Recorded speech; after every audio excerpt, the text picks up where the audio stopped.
योगी के सामने इस वक्त जैसे चुनौतियों का पहाड़ खड़ा हो गया है। बार बार मॉनसून ऑफर कह कहकर अखिलेश यादव चिढ़ा रहे हैं और तो और यूपी सरकार पर भ्रष्टाचार वाला प्रहार भी कर रहे हैं, लेकिन सीएम योगी हर चुनौती से निपटने की तैयारी कर रहे हैं। सीएम योगी के सामने बीजेपी की अंदरूनी कलह है, विपक्ष के वार है।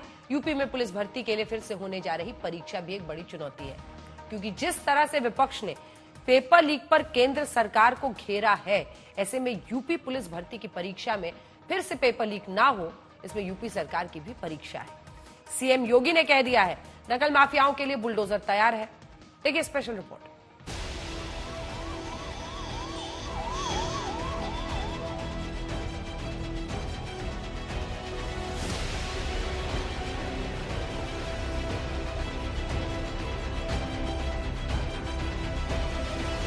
सीएम योगी के सामने इस वक्त 3 बड़ी चुनौतियां हैं। नंबर 1, बीजेपी की अंदरूनी कलह से निपटना।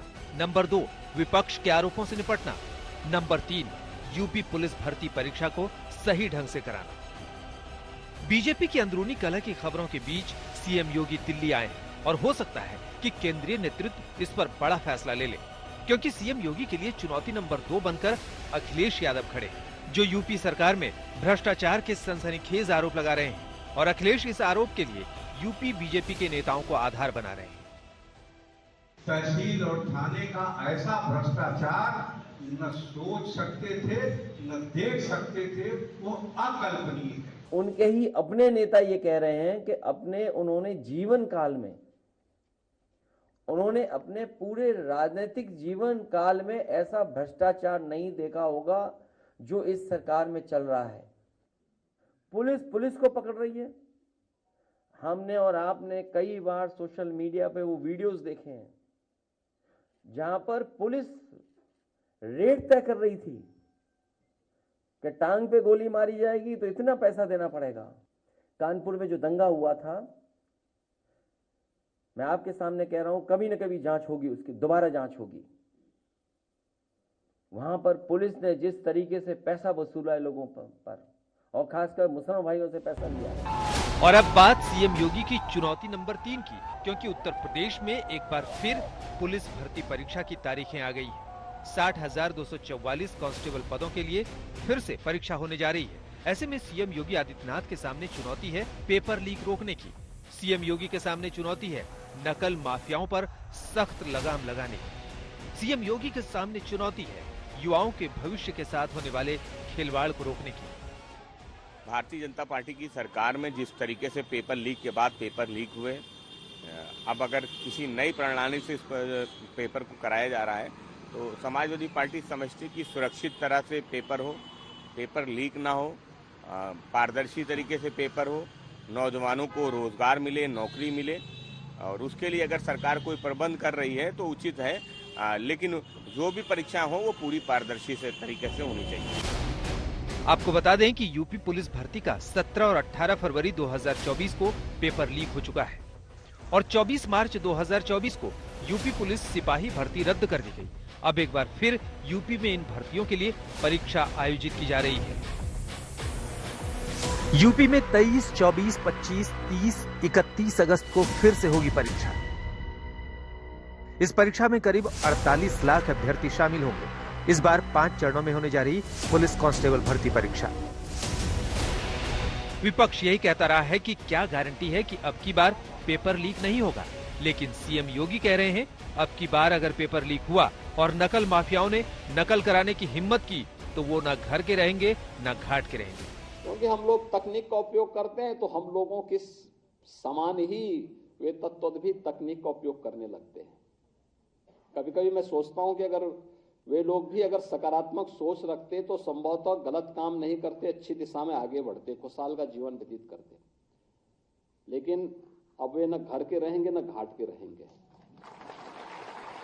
क्योंकि अब तो सरकार जब अपनी कार्रवाई कर रही है तो बहुत बड़ी कार्रवाई हम लोग ऐसे तत्वों के खिलाफ करेंगे जो युवाओं के भविष्य के साथ खिलवाड़ करेंगे, और कार्रवाई भी ऐसी होगी क्योंकि हम लोग जब कार्रवाई करते हैं तो उसको एक ऐसा प्रस्तुत करते हैं वो नजीर बन जाए।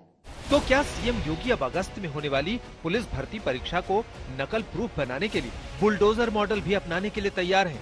आपको बता दें कि सीएम योगी आदित्यनाथ ने नकल विरोधी कानून के खिलाफ कड़ा एक्शन लिया है। 1 जुलाई से प्रदेश में इस संबंध में अध्यादेश जारी किया गया है।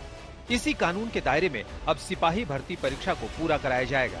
इस अध्यादेश के तहत उल्लंघन करने वालों के खिलाफ सजा के कड़े प्रावधान सम्मिलित किए गए हैं, जिसमें 2 साल से लेकर आजीवन कारावास तक का दंड, 1 करोड़ रुपए तक के जुर्माने को शामिल किया गया है। अगर परीक्षा प्रभावित होती है तो उस पर आने वाले वित्तीय भार को सॉल्वर गिरोह से वसूलेंगे। परीक्षा में गड़बड़ी करने वाली संस्था और सेवा प्रदाताओं को हमेशा के लिए ब्लैकलिस्ट करने का प्रावधान भी है। सरकार पूरी प्रतिबद्धता के साथ कार्य कर रही है। हम लोगों ने पहले दिन से संकल्प लिया था कि नियुक्ति की प्रक्रिया अगर ईमानदारी पूर्वक आगे नहीं बढ़ पा रही तो ये युवाओं के साथ खिलवाड़ है और अपनी प्रतिभा को पलायन करने के लिए मजबूर करता है। ये एक राष्ट्रीय पाप है अगर युवा के साथ अन्याय होता है तो। और जो भी पहले दिन से हम लोगों ने तय किया है कि युवाओं के जीवन और उनके भविष्य के साथ जो खिलवाड़ करेगा, हम लोग भी जीरो टॉलरेंस की नीति को अपना करके उन तत्वों से उतनी ही सख्ती और कठोरतम तरीके से निपटने का काम करेंगे जो हमारे युवाओं के भविष्य के साथ खिलवाड़ करने का दुस्साहस करेगा। और सरकार ने जो कार्रवाई प्रारंभ की है, प्रारंभ में भी की थी, अब फिर एक बार और कार्रवाई हम लोग करने जा रहे हैं ऐसे लोगों को खिलाफ। आइए आपको सुनवाते हैं यूपी में पुलिस भर्ती परीक्षा को लेकर अभ्यर्थी क्या कह रहे हैं। ये तो कहा है सर, कानून तो पहले से थे पर अमल करने की भी तो बात है। इनके खुद के नेता विधायक सब इसमें इन्वॉल्व हैं, रहते हैं, तो पर हम चाहते हैं कि पारदर्शी तरीके से हो परीक्षा। बस इस बार बिल्कुल अच्छे से पेपर होना चाहिए, कोई भी धोखेधड़ी नहीं होनी चाहिए इसमें, बस इतनी ही कारण है हमारा। तो एग्जाम से पहले ही पेपर आ चुका था बच्चों के पास, बहुत परेशानी हुई। अगर कोई भी पकड़ेगा 1 करोड़ का जुर्माना लगेगा इस पे। ठीक है, देखो अगर पेपर लीक नहीं होता है, निष्पक्ष पेपर होता है तो अच्छा है। स्टूडेंट लाइफ जो है वो नहीं बिगड़ेगी, अच्छी चलेगी और पढ़ने में बच्चों को मन लगेगा, जिससे कि पढ़ाई अच्छी होगी बच्चों की। और सही है, पेपर जल्दी हो रहा है तो टेंशन भी खत्म हो जाएगी। पेपर जल्दी होगा, अच्छे देंगे। पढ़ाई अभी तक तैयारी ठीक है, देखो आगे पता नहीं क्या होगा, पर यह पेपर निष्पक्ष हो, पेपर कोई लीक ना हो, बिल्कुल एकदम एवन हो, कोई सरकार की या किसी भी चीज की कोई घोटालापंती ना हो। सीएम योगी का कहना है कि वो युवाओं का दर्द समझ रहे हैं और इसलिए अब की बार सख्त निगरानी और सख्त कानून के साथ पुलिस भर्ती परीक्षा होगी। आज तक ब्यूरो।